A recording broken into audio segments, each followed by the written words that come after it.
இந்த கிளாஸில் வந்து உங்களுக்கு நல்லா கிராஸ் பீஸ்னா என்ன, ஸ்ட்ரைட் பீட்னா என்ன, அதை பற்றின டீட்டெயில் சொல்லித்தரேன். சரியா?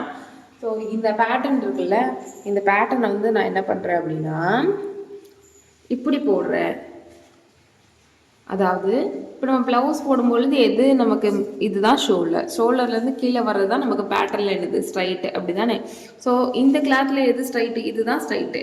ஸோ அதனால் இந்த பேட்டர்னை இப்படி வச்சு நம்ம எடுக்கிறோன்ற பட்சத்தில் இது வந்து ஸ்ட்ரைட் கட்டிங். சரியா? இதுவே இப்படி கிராஸ் பண்ணுறோம் அப்படின்னா இதுக்கு பேர் தான் கிராஸ் கட்டிங் சொல்கிறோம். சரியா? அப்போ இந்த கிளாத் என்ன ஆகும்? கிராஸில் தானே இருக்கும். ஸோ கிராஸில் போட்டால் என்ன ஆகும்? இந்த கிளாத் வந்து நல்லா இந்த மாதிரி எக்ஸ்டெண்ட் ஆகி கொடுக்கும். சரியா? ஸோ இப்படி எக்ஸ்டெண்ட் ஆகி கொடுக்கறதுனால என்ன ஆகும்? நமக்கு ஒரு பிரேசியர் போடும் பொழுது என்ன மாதிரியான ஒரு ஷார்ப்னஸ் கிடைக்குதோ அந்த மாதிரி அளவு இதுக்கும் கிடைக்கும். சரியா? ஸோ நீங்கள் அந்த மாதிரி போடலாம். அப்படி இல்லைன்னா நீங்கள் ஸ்ட்ரைட்டும் போடலாம். இது உங்களோட விருப்பம் தான்.